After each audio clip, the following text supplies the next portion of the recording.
एक बार चीन के एक हिस्से में एक बहुत ही बड़ा मठ था जहाँ लगभग 500 भिक्षु रहते थे। वो सभी अपने गुरु के मार्गदर्शन में खुद को जानने का अभ्यास कर रहे थे। एक दिन एक लड़का उस मठ में शिष्य बनने के लिए आया। उसने मास्टर से कहा, मास्टर, मैं खुद को जानना चाहता हूँ। मैं सच की तलाश कर रहा हूँ। मैं पता लगाना चाहता हूँ कि सच क्या है। मास्टर ने उसकी ओर देखा और कहा कि अगर तुम सच जानना चाहते हो, फिर भी इस बात की कोई गारंटी नहीं है कि इस जीवन काल में तुम्हें सच का पता लगेगा या नहीं। क्या तुम इसके लिए तैयार हो? शिष्य ने कहा, मास्टर, मैं यहाँ पीछे मुड़ने के लिए नहीं आया हूँ। मैं इसके लिए तैयार हूँ। गुरु ने कहा, अगर ऐसा है तो एक काम करो। इस मठ में 500 भिक्षु रहते हैं। तुम उनके लिए चावल कूटने का काम करो। बस सुबह से शाम तक चावल को कूटते रहो। जब तुम थक जाओ तो सोने चले जाओ। फिर अगली सुबह उठकर चावल कूटना शुरू कर दो। इसके अलावा कुछ और मत करना। किसी और चीज के बारे में मत सोचना। बस इस रास्ते पर चलते रहना और दोबारा मेरे पास मत आना। जरूरत पड़ने पर मैं खुद तुम्हारे पास आऊंगा। उस लड़के ने गुरु के आदेश का पालन करते हुए चावल को कूटना शुरू कर दिया। उस मठ में 500 शिष्य थे। उन सभी को समय समय पर भोजन की आवश्यकता पड़ती थी, इसलिए वह सुबह सुबह बहुत जल्दी उठ जाता था और देर रात तक चावल कूटता रहता था। जब वह थक जाता तो उसी कमरे में सो जाता जहां वह चावल कूटता था, और वो किसी से बात भी नहीं करता था और न ही कोई इसके पास बात करने आता था। कुछ महीनों तक चावल कूटते हुए उसके मन में पुराने विचार आते रहे, लेकिन जब उन विचारों को कोई नया विषय नहीं मिला तो वो अपने आप ही मिट गए। धीरे धीरे उसके मन में विचार कम होने लगे। कुछ सालों के बाद तो वो अपना नाम तक भी भूल गया। वो हमेशा चुप रहता और विचारहीन अवस्था में बस चावल कूटता रहता। उसने ना तो कभी ध्यान किया था और ना ही कभी कोई शास्त्र पढ़ा था। मठ के बाकी शिष्य उसे मूर्ख समझते थे। ऐसा करते हुए 12 साल बीत गए। 12 साल बाद एक दिन मास्टर ने घोषणा की कि अब मेरा आखिरी समय आ रहा है और मुझे अपना उत्तराधिकारी चुनना है, जो मेरे बाद इस मठ का मुखिया होगा।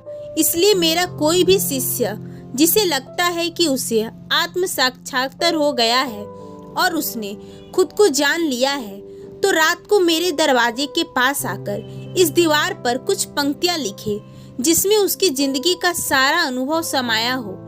कई शिष्य ने ऐसा करने के बारे में सोचा। मठ के प्रमुख शिष्यों में से एक ने वहां जाकर कुछ पंक्तियां लिखी। उसे बौद्ध धर्म ग्रंथों का बहुत ज्ञान था। सभी शिष्यों को लगता था कि वो इस मठ का उत्तराधिकारी बन सकता है। उसने लिखा था कि मन एक दर्पण की तरह है जिस पर विचारों और इच्छाओं की धूल जमा हो जाती है। इसलिए धूल को हटाने के लिए ही ध्यान है।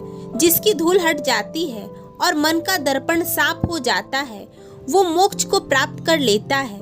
अगली सुबह जब मास्टर उठे और उन्होंने इन पंक्तियों को देखा तो उन्हें बहुत गुस्सा आया और उन्होंने कहा कि किस बेवकूफ ने ये सब कचरा मेरी दीवार पर लिखा है। वे शिष्य जिसने ये लिखा था वो चुप रहा। हालांकि उसने जो पंक्तियां लिखी थी वे ज्ञान से भरी थी, लेकिन ये सब किताबी ज्ञान था। वो शिष्य बहुत चालाक था। उसने पंक्तियां लिखी, लेकिन नीचे उसने अपना हस्ताक्षर नहीं किए, क्योंकि वो स्वयं इसके बारे में निश्चित नहीं था कि ये सही है या नहीं, क्योंकि उसने आत्म साक्षात्कार नहीं हुआ था। गुरु ने इन पंक्तियों को पूरी तरह से खारिज कर दिया। यह देखकर सभी हैरान रह गए। ये घटना पूरे मठ में चर्चा का विषय बन गई। इस विषय पर बात करते हुए 2 शिष्य उस शिष्य के पास से गुजरा जो 12 साल पहले यहाँ आया था और दिन रात बस चावल कूटता रहता था। दोनों की चर्चा सुनकर वो धीरे से हंस पड़ा। दोनों शिष्य ने उससे पूछा कि तुम क्यों हंस रहे हो। उन दोनों की नजर में वो चावल कूटने वाला बहुत ही तुच्छ भिक्षु था। किसी ने भी उसे न तो कभी ध्यान करते देखा था और ना ही कभी कोई शास्त्र पढ़ते हुए।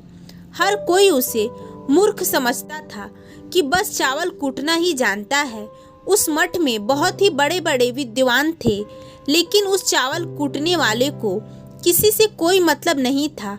इसलिए वो दोनों शिष्य उसे मुस्कुराता हुआ देखकर चकित रह गए। उन्होंने फिर उससे पूछा कि तुम क्यों हंसे? उसने जवाब दिया, मैं इसलिए हंसा क्योंकि मास्टर सही बोल रहे हैं। ये सभी पंक्तियाँ कचड़ा है, इन पंक्तियों को कोई मूल्य नहीं है। वो दोनों शिष्य चौंक गए। उन्होंने उससे पूछा कि क्या तुम कुछ ऐसी पंक्तियाँ लिख सकते हो जो इससे बेहतर हो? चावल कूटने वाले ने जवाब दिया, नहीं, क्योंकि मैं अनपढ़ हूँ, लेकिन हाँ, मैं कुछ पंक्तियाँ कह सकता हूँ। पर अगर तुम उन पंक्तियों को लिख सकते हो तो मैं तुम्हारे साथ जाने के लिए तैयार हूँ। उन दोनों शिष्यों ने कहा, ठीक है। वो मास्टर के कमरे के पास गए और चावल कूटने वाले ने कुछ पंक्तियाँ बोली और दूसरे शिष्य ने उसे दीवार पर लिख दिया और उन पंक्तियों के नीचे लिख दिया, चावल कूटने वाला। उन्हें लगा कि मास्टर इस पर भी गुस्सा करेंगे। जो पंक्तियाँ उसने लिखने के लिए कहा था वो बहुत अद्भुत थी। वो पंक्तियाँ थी, मन तो बस एक भ्रम है, ना तो मन है और ना ही मन का कोई दर्पण है, और जब मन ही नहीं है तो धूल कहाँ ठहरेगी। जो ये जानता है वो सच को जान गया है। जब गुरु ने इन पंक्तियों को देखा तो वो आधी रात को उठे और उस चावल कूटने वाले के पास गए। वह सो रहा था। मास्टर ने उसे जगाया और कहा कि ये लो मेरी छड़ी और मेरे वस्त्र, ले लो, आज से तुम मेरे उत्तराधिकारी हो। लेकिन अभी इस मठ को छोड़कर दूर चले जाओ, क्योंकि इस मठ में बहुत सारे विद्वान हैं जो खुद को तुमसे श्रेष्ठ मानते हैं। वो तुम्हें मार देंगे, क्योंकि वो इस बात को बर्दाश्त नहीं कर सकते कि एक साधारण से चावल कूटने वाला उनसे ज्यादा विद्वान निकला। तुम्हें वह सारा ज्ञान हो गया है जो मुझे है, और तुम्हें यह केवल चावल कूटते कूटते हुआ है। और मुझे पता है कि तुम जहाँ भी जाओगे लोग तुम्हारे पास आने लगेंगे, क्योंकि जब कोई फूल खिलता है तो उसकी महक हर तरफ फैलने लगती है। उसने उस गुरु के पैर छुए और रात को ही वहाँ से चला गया। अगर हम अपनी जिंदगी में देखें तो पाएंगे कि बहुत से लोग सोचते हैं कि ध्यान केवल एक जगह बैठकर आंखें बंद कर कर ही किया जा सकता है, लेकिन हकीकत में ऐसा नहीं है। ध्यान तो चलते चलते भी किया जा सकता है कि अपना कुछ काम करते हुए भी ध्यान किया जा सकता है।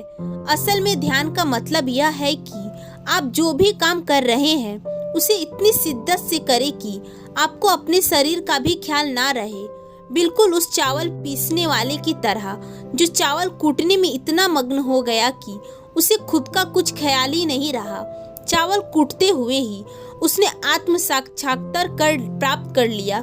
इसी तरह जैन का अर्थ है हर समय वर्तमान में रहना और कुछ नहीं सोचना, क्योंकि मन तब तक ही है जब तक विचार है। जब विचार नहीं रहेंगे तो मन भी गायब हो जाएगा, और जब मन ही नहीं रहेगा तभी केवल तुम अपने आप को अच्छे से जान पाओगे। असल में हमें अपने वास्तविक स्वरूप को जानने के लिए कोई अन्य साधना करने की आवश्यकता नहीं है। हम जो कुछ भी कर रहे हैं बस उसमें हमें पूरी तरह से खो जाने की जरूरत है। अपने काम में इस कदर लीन हो जाओ कि आपका काम ही ध्यान बन जाए।